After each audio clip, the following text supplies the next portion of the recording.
সত্যিকারে পাঠক হতে গেলে যারা ভাগবত মত তার চাকরি, প্রথমত 1 নম্বর হলো, আর চতুর্থ হলো দৃঢ়তা। আমার বাবা প্রথমটাই বলি পাণ্ডিত্যর পড়াটা করতে,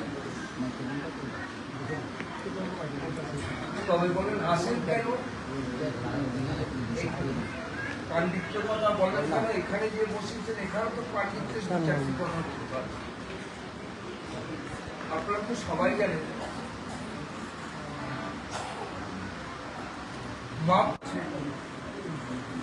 এক বৃদ্ধ গীতা পাঠ করছিলেন, গীতা পাঠ শুনে মহাপ্রভু তার সান্নিধ্যে এসে বসেছেন। মহাপ্রভু যে কখন এসে বসেছে পাঠক কিন্তু জ্ঞান নেই। মহাপ্রভু কানে সেই বেজেছে কি আসবো সেই কথা। মহাপ্রভু বসেছেন, দেখছেন সেই গীতা পাঠক ব্যাসাসনে বসে সামনে গীতাটাকে নিয়েছেন, আর দুজনে ঝরঝর ঝরঝর করে অবিরত গলায় ভেসে যাচ্ছে। আর কি যে বলছেন, আর কি কথা যে বলছেন, কিছু নিজেও বুঝতে পারছেন। হঠাৎ সেই ভক্তের ভাবে যখন তার তখন সামনে ভগবান হঠাৎ মহাপ্রভু দেখবেন সন্ন্যাসী ঠাকুর আপনি প্রভু, আপনি এখানে সৌভাগ্য সন্ন্যাসী ঠাকুর, আপনি আমার আমার খুব ভালো লাগলো তোমার আলোয় আসতে। আচ্ছা তোমাকে একটা কথা বলি, তুমি এতক্ষণ গীতা পাঠ করছিলে, তা গীতা পাঠে কোন অংশটা তুমি পড়ে কোন ভাবে ভাবিত হয়ে তুমি এইরকম কথা তুমি বলছিলে, বলো না কোন অংশটা কোন ভাবে? তো বলছেন তুমি এতক্ষণ কোন ভাবে ভাবিতেছিল, গীতা পাঠে কোন সার অংশটা কোন ভাবে কথাটা?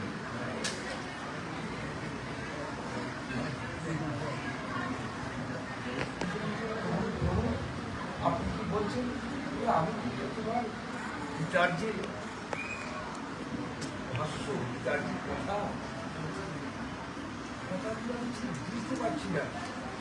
তোমাকে দেখলাম তুমি কখনো হাসছো, কখনো চিৎকার করছো, কখনো রোদন করছো, কখনো খরতর করে কাঁপছো। কারণটা কি? আমি বলতে পারি না প্রভু। তা তুমি কোনটা পাঠ করে তোমার এইরকম ভাবের হৃদয়ে তুমি একটু বলবে আমাকে, বলো না আসলে তুমি যে কথা বলছো তাই সংস্কৃত উচ্চারণ তো বেশিরভাগ ভুল বলে যাক, কিন্তু তার ভাবটা কি অন্যরকম ভাব। কেন? তার তিনি দিকবিধি জ্ঞান শূন্য হয়ে এটা প্রত্যেকটি শ্লোক তাই ভুল বলে যাচ্ছে, কিন্তু তার ভাবটা কেমন না দিকবিধি জ্ঞান শূন্য হয়ে কখনো হাসছে, কখনো কাঁদছে, আর গায়ের লোমগুলো শিমুল কাটার মতো হয়ে আসছে, আর কখনো উঠায় মহাপ্রভু বলছে বলতে পারো, এই বিদ্যুৎ বলতে পারো কোন অধ্যায়টা থেকে তোমার এই ভাবের উদয় হলো, তুমি একটু আমাকে বলো। চরণে পতিত হয়ে বলছে এই সন্ন্যাসী ঠাকুর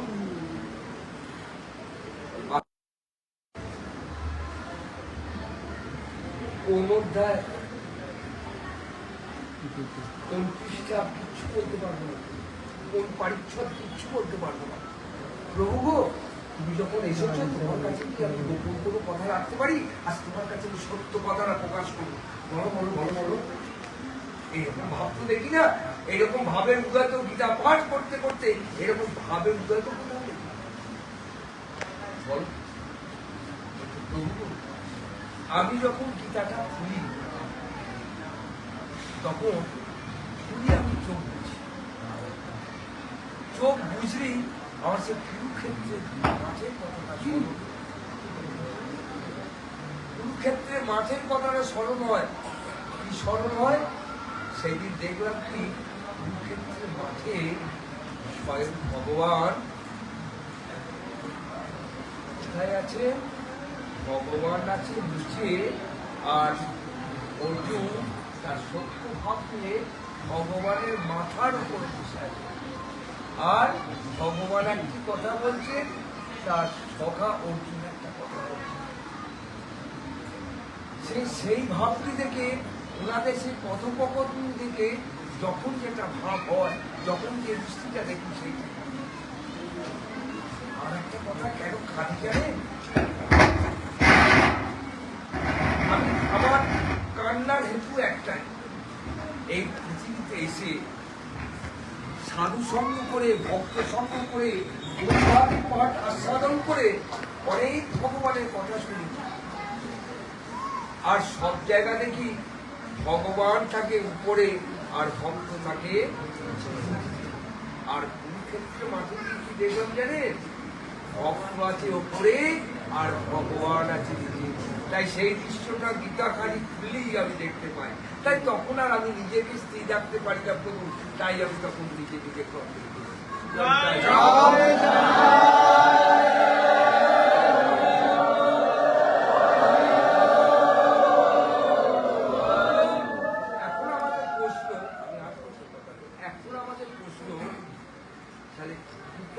করতে গেলেও, যে কোনো পাঠ করতে গেলে যদি আমরা সংস্কৃত পাঠ করতে যাই,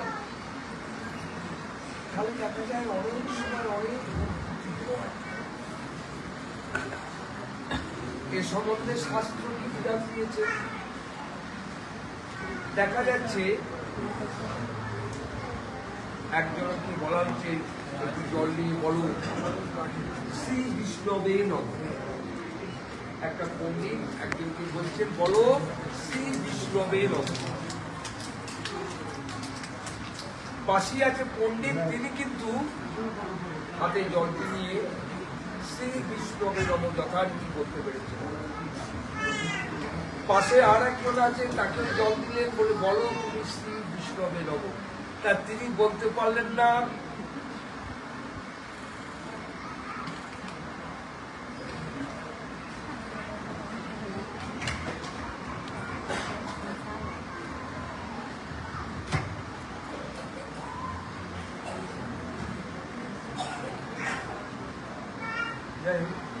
তিনি বলতে পারলেন না। যিনি পণ্ডিত ব্যক্তি তিনি বললেন নমো বিষ্ণবে নমঃ। আর যে মূর্খ ব্যক্তি তিনি বললেন নমো বিষ্ণায় নমঃ। শাস্ত্র বললেন তাহলে এই দুটোর মধ্যে কি সমস্যা সমাধান করবে? ও তো মূর্খ, বললো নমো বিষ্ণায় নমঃ, বলতে পারবে না। কিন্তু যে পণ্ডিত ব্যক্তি সে বলা মাত্র বলল নমো বিষ্ণবে নমঃ। এখন শাস্ত্রকার বললেন তাহলে প্রভু এদের সমস্যার সমাধান, বলল সমস্যার সমাধান আছে আমার কাছে এসো। কেউ বললেন না।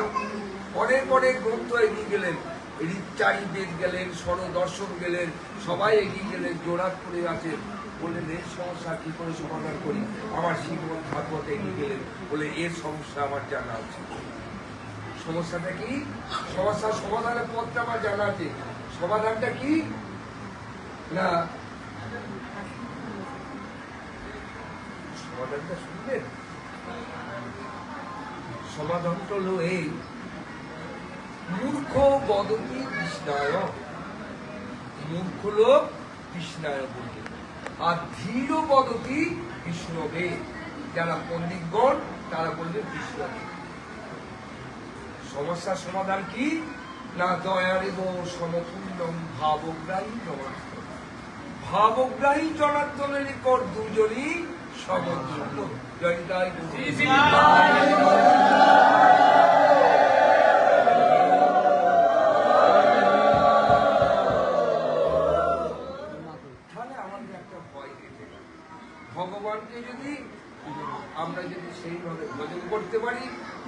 যদি সেইভাবে সাধন করতে পারি আমাদেরও কোনো অপরাধ নেই। তাই আমরা ঈশ্বরকে প্রণাম করি। প্রণাম করলে কি হয়?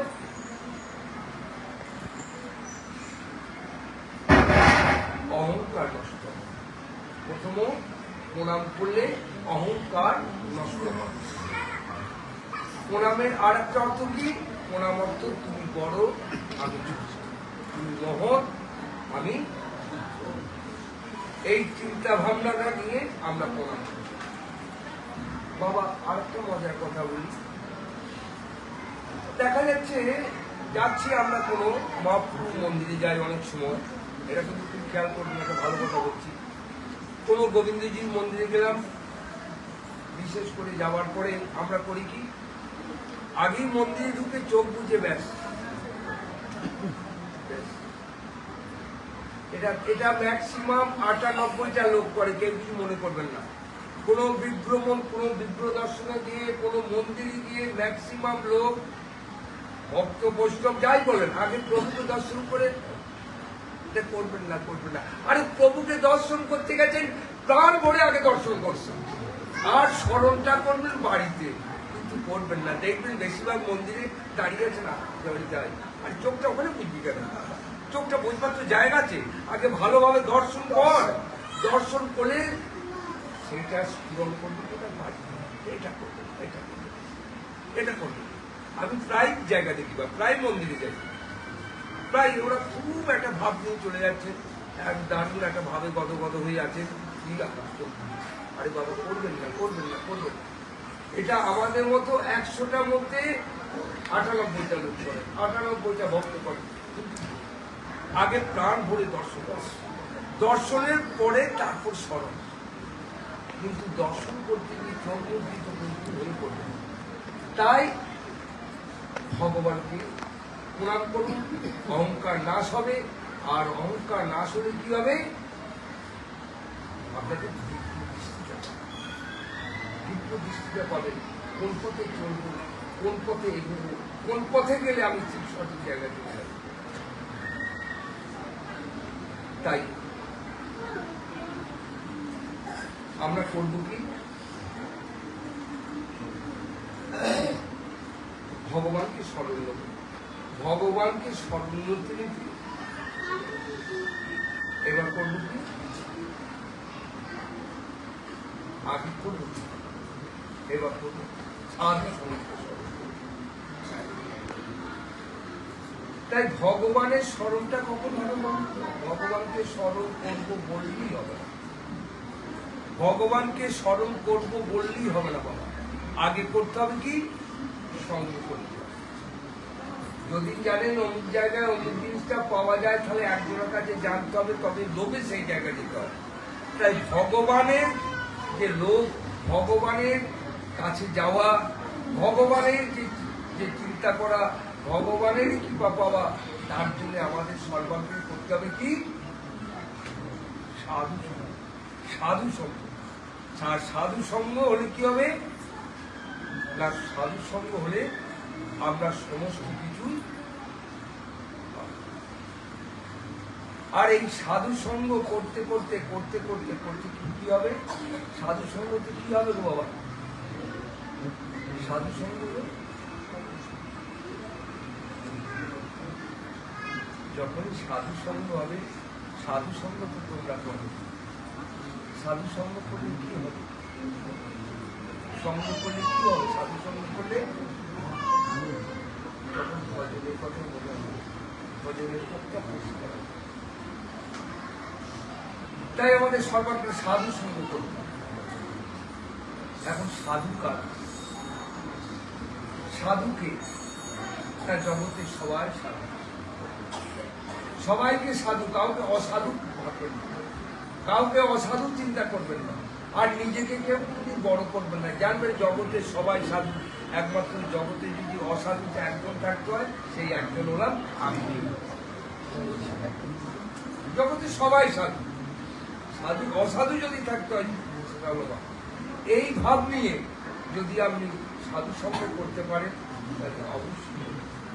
তবে আমরা সাধু সঙ্গ করি, জানো তো বাবা, আমরা সাধু সঙ্গ করি সবসময় ত্রুটি ত্রুটি, এই সাধুর সঙ্গে গেলাম কোন ত্রুটিটা পাওয়া যায়, ওর সাধুটার সঙ্গে গেলাম কোন ত্রুটিটা পাওয়া যায়। বাবা ত্রুটি খুঁজতে যেও না,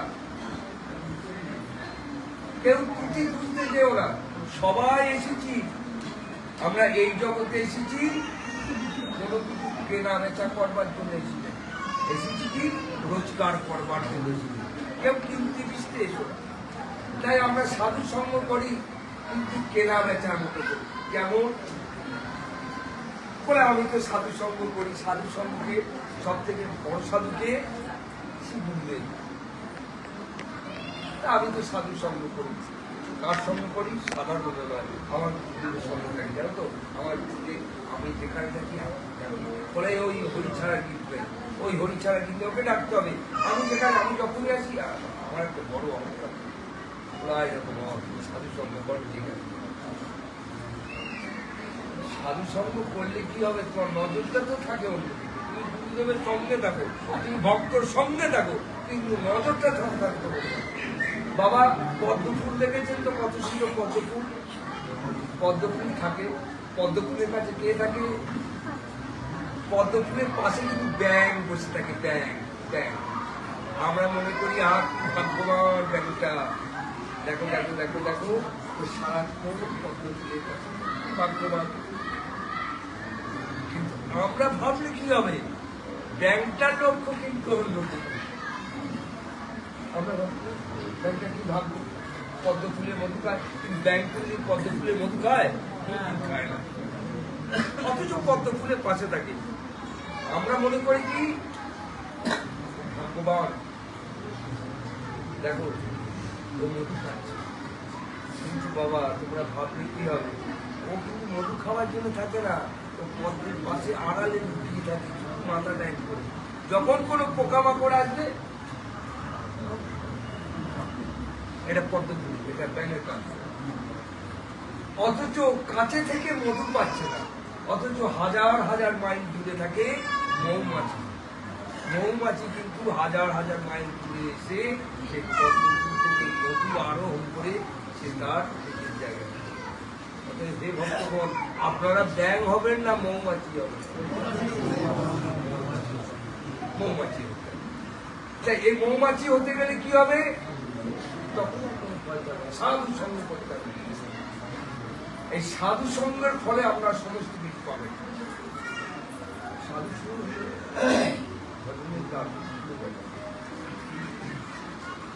এই ভজনে বাবা আমরা ভজনার্যে যারা যারা প্রবেশ করেছি, সবাই প্রবেশ করছি, সবাই যেভাবে এক একটা ভজনার্যে প্রবেশ করেছি,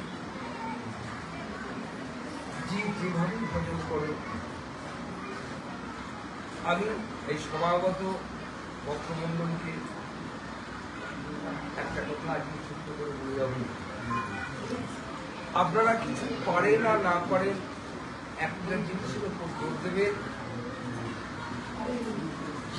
নামের উপরটা জোর দেবে, নামটাকে করবেন। এই নামের যে কি অচিন্ত শক্তি, এটা ভাষায় বলা যাবে না।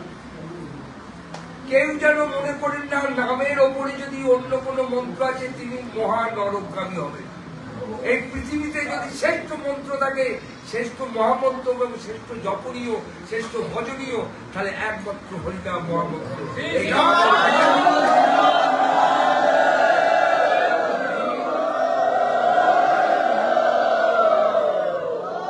বাবা বেশি দিন নয়, এই সেই দিন, এই সেই দিন বেনারসে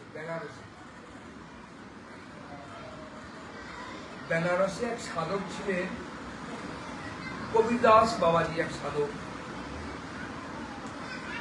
তিনি দ্বিতীয় হরিদাস, বেশি কিছুদিন আগে তিনি নাম ছাড়া তিনি থাকতেন।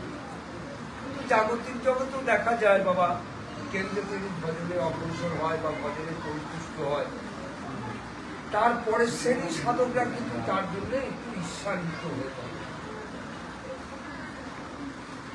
সবাই যখন তার সঙ্গে একটু অন্যরকম ভাবে ইয়ে করে, তো তার যখন বৈভব কথাটা সবাই যখন মোটামুটি একটা প্রচার হয়ে যায়, না অনেক সাধক এইভাবে তার ভজন সাধক আছে, তারপরে শ্রেণীর সাধকরা একটু ঈর্ষান্বিত হয়ে থাকে। আমি সাধু ও সাধু, আমার তো নাম করে না, ওরা তো নাম করে। এটাও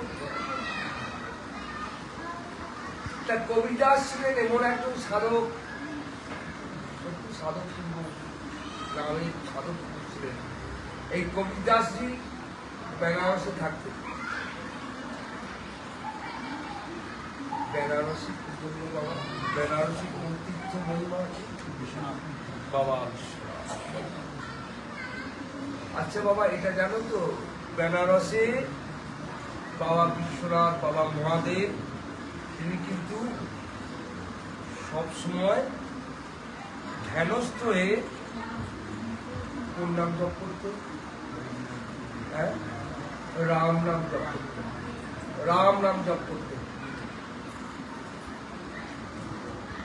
তো আপনারা জানেন কি জানি না, কিছু কথা বলে যায়, বেনারসে মানুষের মৃত্যু হয়তো হচ্ছে না, হচ্ছে হবে, বহু সময় বেনারসে একটা আলাদা একটা ঘর এখন পর্যন্ত পাওয়া যায়, মানে স্বর্গের দ্বার বলে একটা ঘর আছে। সেই ঘরে আসন্ন মৃত্যুগত যাত্রীকে 3 দিনের জন্য রাখা হয়।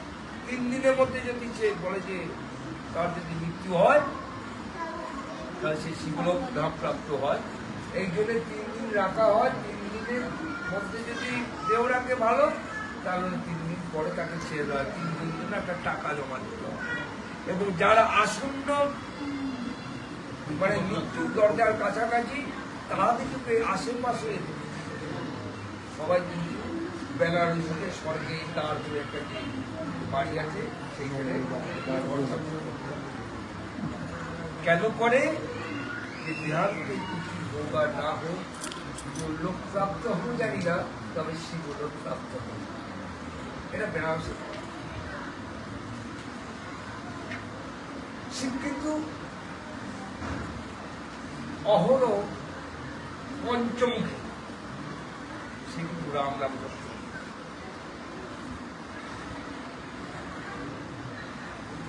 নামের কথা বলতে শিবের অপর একটি নাম কি? অনেক নাম আছে শিবের, অনেক নাম আছে। আর শিবের নাম কি আছে? হ্যাঁ, অনেক কিছু আছে। আমি একটা নাম বলি, নামটা হল নীলকণ্ঠ। নীলকণ্ঠ কেন বলবো? নীলকণ্ঠ এই কারণেই বলি, যখন যেদিন সমুদ্র মন্থনের সময় সেই হলাহুল বীজ যখন উত্তোলন হয়েছিল, তখন সবাই কিন্তু দেবতারা সবাই কিন্তু সরে গেছে। সে যখন বীজ বলে এবার বোধহয় সব শেষ, সব শেষ, মহাদেব কোনো ভয় নেই, আমি আছি, চিন্তা করুন আমি আছি। দেবতারা তো কম্পিত, কম্পিত কি হবে? তা মহাদেব তো সদাই জপ এই রাম নাম, সবসময় রাম নাম, রাম নাম, রাম নাম, রাম নাম, রাম নাম জপ করছে। যে ভাবি আছে, কিন্তু জপটা তার মনে যাচ্ছে, লেগেই আছে, লেগেই আছে। তা যখন হলাহুল সেই বিষটা যখন মহাদেব পান করছেন, রাম নাম, রাম নাম, রাম নাম, রাম নাম করছেন, তো রা বলাতে একটু বিষ দিয়েছে, তখন গলায় ভেতরে রাট আছে, আর কিন্তু বিষটা ভেতরে প্রবেশ করছে। রাম বলছে তো আগে রাটা হচ্ছে, তা রা বরাবর যেই না বিষটা দিয়েছে, অমনি বিষটা বলার এখানে আটকে গেল। আর মো যে বলেছে তার উপর বিষ কিন্তু এধারেও নামছে না, ওধারেও নামছে না। এই গোটাটা নামের শক্তিতে সে কালপুর বিষকে জয় করে দিয়ে সে একটি নীলকণ্ঠ নামে জগতে নামের কত নামের। তাই কবিদাসজি, এই বেনারসের কবিদাসজি যে কথাটা বলছি, উনি একটা সাধক ছিলেন। উনি কিন্তু এই হরিদাসজির মতো নাম ছাড়া কিছু জানতো না, সবসময় নাম, সবসময় নাম, নাম নাম নাম নাম নাম। আজকে নামটা বর্ণনা করতে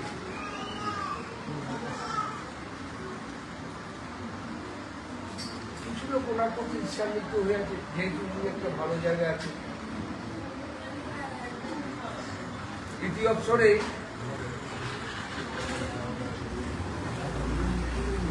একদিন ওখানকার সাধু সন্তরা বললো যে যে এর এত বৈভব, এর এত মর্যাদা, এটা কিন্তু সহ্য করা যায় না। এই মর্যাদা বৈভব নষ্ট করতে হবে। বৈভব নষ্ট করতে গেলে সব সাধুরা তখন একত্রিত হয়ে করলেন কি, ওই বেনারসি সবাইকে বললেন তোমরা এক কাজ করো, তোমাদের আজকে সবাই কবিরদাসজি ভান্ডারা দেবেন, সাধু ভান্ডারা দেবেন। সাধু ভান্ডারা মানে সমস্ত বেনারসের যত সাধু আছে সমস্ত সাধুদের প্রসাদ পাওয়া। সাধু ভান্ডার যেমন বৃন্দাবন প্রতিদিন ভান্ডারা চলছে, তেমনি সাধু ভান্ডারা চলবে। তোমরা চলে যাও কবিরদাসজি বাড়িতে। ঈর্ষা নিতে হবে। আসলে কবিরদাসজি জানেন ও বলেন, কবিরদাসজি আছেন একটি ছোট্ট বাড়ি ঘরেতে নাম দিয়ে আশ্রয় করে হরে কৃষ্ণ কৃষ্ণ কৃষ্ণ হরে রাম নামের গীত আছে। এমন সময় দেখছি দলে দলে সকালবেলা থেকে সাধুরা আসছে। আপনাদের আগমনে আপনি তো আমাদের আমন্ত্রণ করেছেন, কাদের দ্বারা বলে এখানকার সাধু সন্তদের দ্বারা। কিসের আমন্ত্রণ? আপনি নাকি আজকে বাঙুরে আমাদেরকে সবাই প্রসাদ পাওয়া জানেন না, কবিরদাসজি জানেন না, কিছুই জানেন না। তো এই কথা বলতে বলতে দেখছেন হাজারে হাজারে সাধু তার বাড়িতে এসেছে। উনি কি করবেন? দিগ্ভ্রান্ত প্রতীকের ন্যায় হাতে জপের মালাতে নিয়ে বাইরে রাস্তা দিয়ে বারাণসীতে একটা গঙ্গার তীরে একটা গাছের তলায় বসে উনি নাম করছেন আর বলে বলে ভাবছেন আমি যার নাম করি সে দেখলে আমার দায়। আমি যার নাম করি, আমি যাকে ভজনা করি সেটা তার দায়, আমি কিছু নাই। আমি এদের বলিয়ে নাই, কিছু নেই। যদি রক্ষা করতাম সে করতো, আমি কিছু জানি না।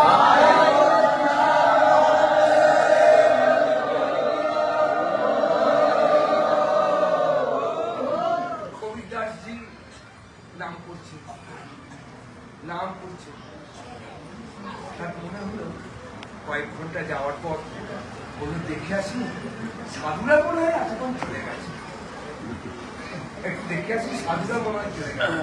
কবিরদাসজি হাতের মালা জপ করতে করতে সেই বারাণসী গঙ্গার হাত থেকে আস্তে আস্তে আস্তে আস্তে আস্তে আস্তে যেই তার ভজন কুটির সামনে উপস্থিত হবে, দূর থেকে দেখছেন কয়েক হাজার সাধু সন্তরা এখন আর দাঁড়িয়ে নেই বাবা, তারা যথারীতি বসে গেছেন আর সবাই সামনে একটি করে থালা।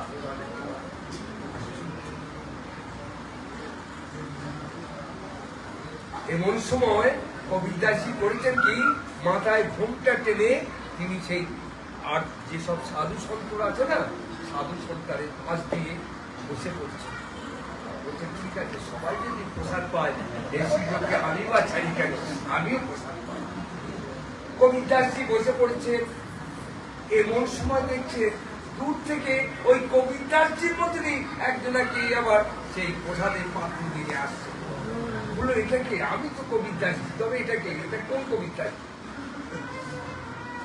আশ্চর্য হয়ে গেছে। কবিরদাসজি প্রসাদের থালাটা নিয়ে আসছেন আর উনি তো মাথায় ঘুমটা দিয়েছেন অবগুণ্ঠন নিয়ে,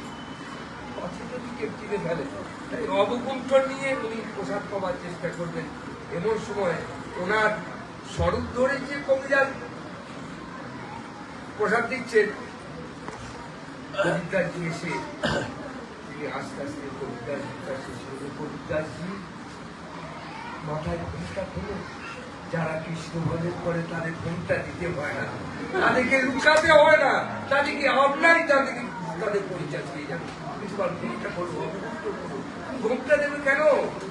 আরে কৃষ্ণ ভজন যারা করে তারা কেমন গো, যে জোড়া ভাই কৃষ্ণ ভজে সে বড় বোকানো, তুমি চালা ঘুমটা দেবে কেন?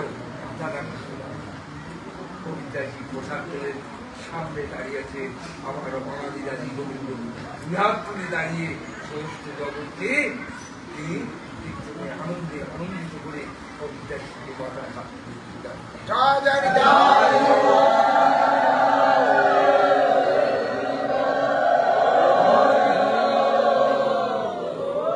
তাই বাবা যে ধানি যাও, নামের একটা অচিন্ত শক্তি, নামের একটা অচিন্ত শক্তি আছে।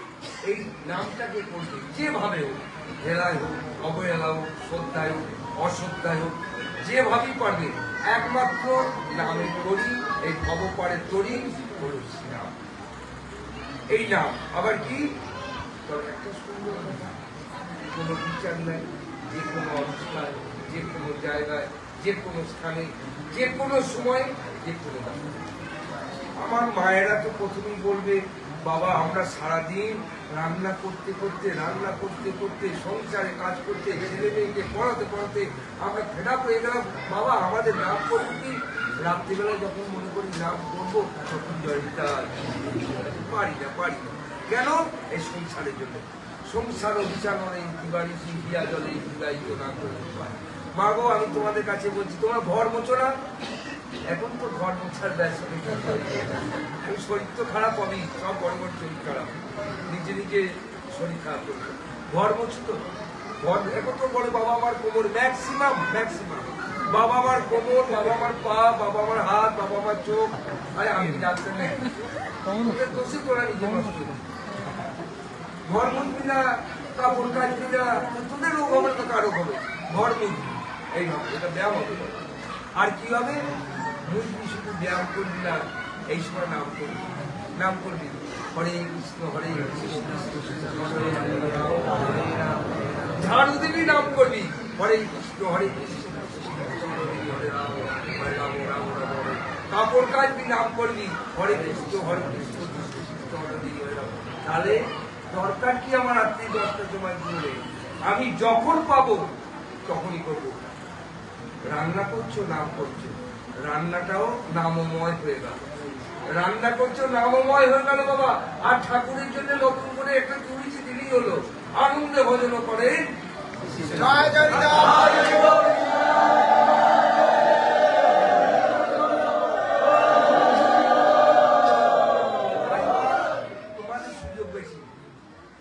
সুযোগ বেশি, তোমরা আগে গোবিন্দকে পাবে, যে কোনো ভাবে। তাই যে কোনো ভাবে নামের আশ্রয় করতে হবে, নাম নিতেই হবে। নাম ছাড়া কলিযুগে কোনো রকম কোনো উপায় নেই।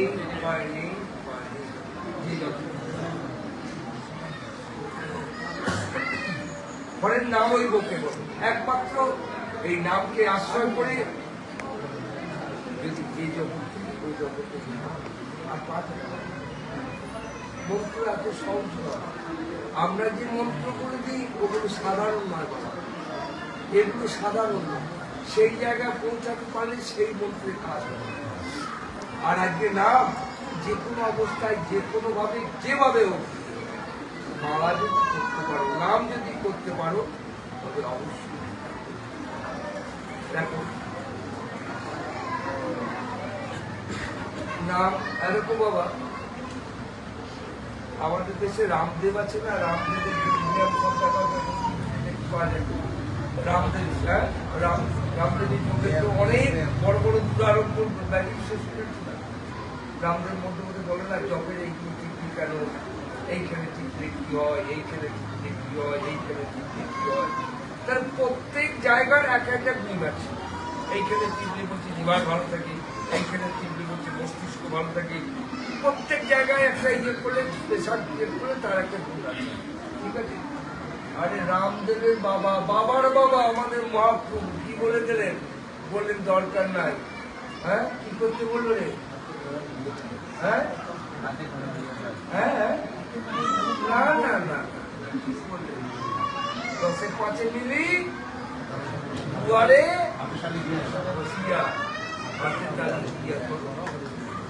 মহাপ্রভু বলে, শোনো ওই একটা ঠিক করবেন না, যদি করতে হয় সব ভুলে দাও। তাতে কি দেহটা 10টায় দিলে তোমাদের দেহ থাকবে, মন ভালো থাকবে, আধ্যাত্মিক জগতে এগোবে।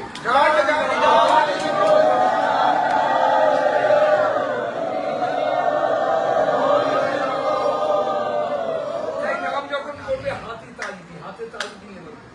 আর একটাতে কিছু প্রত্যেক ঠিক করতে হবে।